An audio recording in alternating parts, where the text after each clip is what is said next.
こんにちは。鶴野千穂です。先日スマホのメモを整理していたらカヌレに関するメモを見つけました。最後に記録したのは2023年の11月。この頃私がカヌレにすごくハマっていて、東京と北海道を中心に約100店舗くらい巡っていました。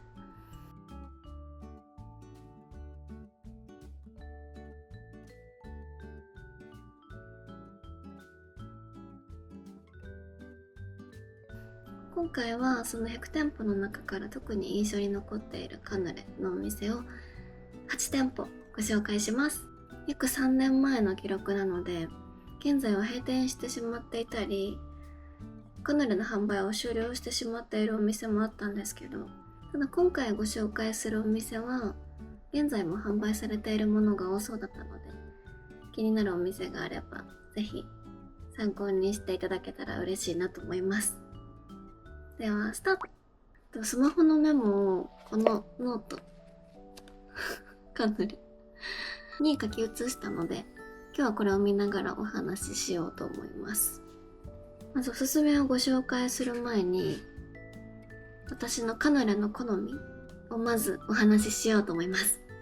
私が好きなのは外側がまずガリガリカリカリに焼かれたもので、中の水分量が多くてプルプルしているものか、カスタードのような感じのとろっとした感じの食感が好みです。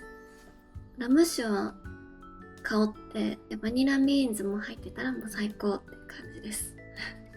外側のカリカリとカスタード感、ラム酒の香りをそれぞれ5段階星5つでご紹介しようと思います。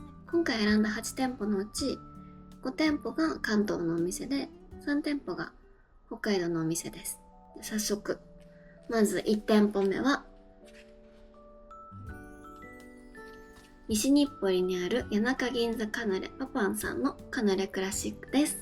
当時のお値段、私が2022年から23年頃ですね、当時のお値段は税込み210円でした。お手頃価格。星の評価はこちらです。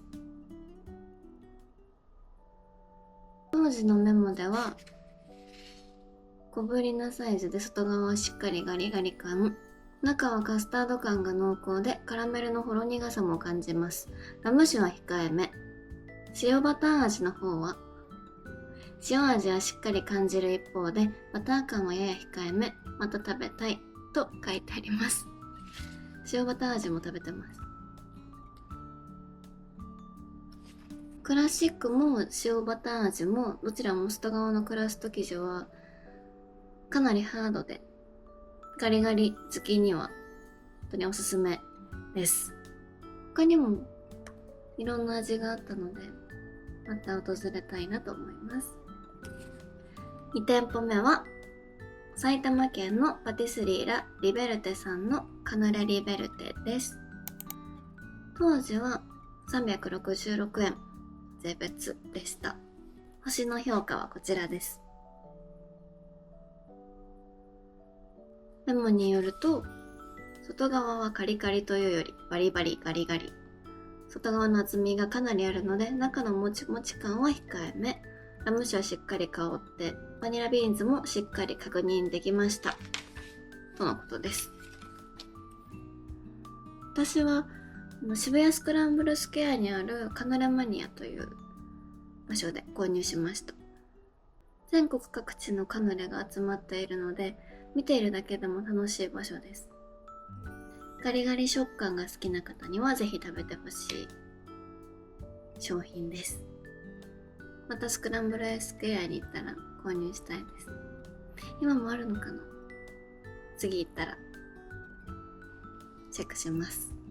3店舗目は調布にあるフキアージュさんのカヌレラムバニーユです。当時の値段は417円過去税別でした。星はこちらです。メモによると、外側はしっかりハードでほろ苦さもあります。そして中は今まで食べた中で一番と言っていいくらい水分量が多くてプルプル。バニラビーンズも目で見えるほどたっぷり入っていて、甘さはすっきり、ラム酒は穏やかに香る。フィナンシェも美味しいとのことでした。フィナンシェも食べてますね。百貨店の催事とかでもお見かけするので、また機会を見つけて購入したいです。4店舗目はユニコーヒーロースタリーさんのカヌレです。こちらは横浜を中心に展開されているカフェのカヌレなんですけど、星はこんな感じ。メモによると、外側はしっかりパリパリ、カスタード感やプリンのような風味がある。甘いけれど重たくない。中は気泡が多めですが、パサつきがなく、トロトロ、ムチっとした食感で、ラム酒よりもカスタード感を楽しめる王道タイプのカヌレとのことです。どれくらいカリカリかちょっと下調べをせずに、たまたま神奈川県に用事がある時に立ち寄ったお店なんですけど、こんなにカリカリしててすごい嬉しかった記憶があります。5店舗目は池袋のパダクシオンさんのカヌレです。私は催事で購入したので2個セットだったんですけど、当時税込みで756円でした。星はこんな感じ。レモンを見ます。外側はかなりバリバリ、ガリガリ。中の生地は卵の色が濃く、気泡は多いもののジューシーでムチムチ。ラム酒もしっかり香り、カスタード感とのバランスが素敵と書いてます。こう中の生地が気泡が多めだとちょっとポソポソってなってるカヌレもあるんですけど、こちらのカヌレは気泡があってもジューシーでムチムチタイプでした。私の好みでした。内側が黄色いカヌレは卵の風味がしっかり感じられて、個人的に嬉しいです。はい、ではここからは北海道編です。6店舗目は山手、北海道の山手にあるホテイスイーツ毘沙門天さんのカヌレプレーンです。当時は税込み320円でした。星の評価はこんな感じ。メモによると、外側はカリッとサクサク、中は水分量が多くプルンとした食感でカスタード感もしっかり、ラム酒は控えめ、美味しい。ピスタチオやヘーゼルナッツ味も気になると書いてあります。一緒に食べていた家族も当時すごい絶賛していた記憶があります。次7店舗目はモノさんのカヌレクラシックです。当時は税別で352円でした。評価はこちら。こちらは米粉のカヌレなので、一般的なカヌレよりも軽い口当たりです。メモによると、米粉でできているからか、一般的な小麦のカヌレよりも軽い食感。外側はサクサク、中はトロトロで密度もしっかり。ラム酒は控えめで、プリンのようなカスタード感が印象的とのことです。米粉でできてるから軽くてパクパク何個も食べれちゃう感じがしました。翌日にストロベリー味とあんバター味を食べたんですけど、翌日でもカリカリした食感が残っていて感動したのを覚えてます。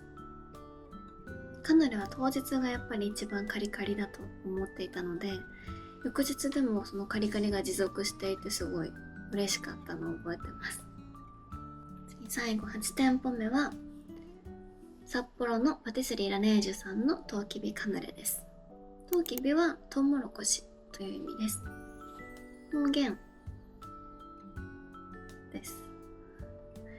当時のお値段税別で360円です。星はこんな感じ。メモの記録を見ると、内側はガリガリを超えてバリバリ、初めて食べる食感で感動、トウキビの味もしっかり感じられて、上にはフリーズドライのトウキビとトウキビ風味のチョココーティングがされています。甘すぎずトウキビそのものの美味しさを感じるとのことです。私がトウキビが大好きっていうこともあるかもしれないんですけど、すごく美味しかったです。夏限定の商品だったと思うので、今年の夏また帰省したら探しに行けたらなと思っています。あるかな？以上、100店舗ほどカヌレを食べ歩いた中から選んだ私の個人的ベスト8でした。2022年から2023年の記録をもとにお話ししたので、現在はリニューアルなどで味が変わってしまっている可能性もあるんですが、少しでもカヌレ選びの参考になれば嬉しいです。最後までご覧いただきありがとうございました。また次回の動画でお会いしましょう。またね。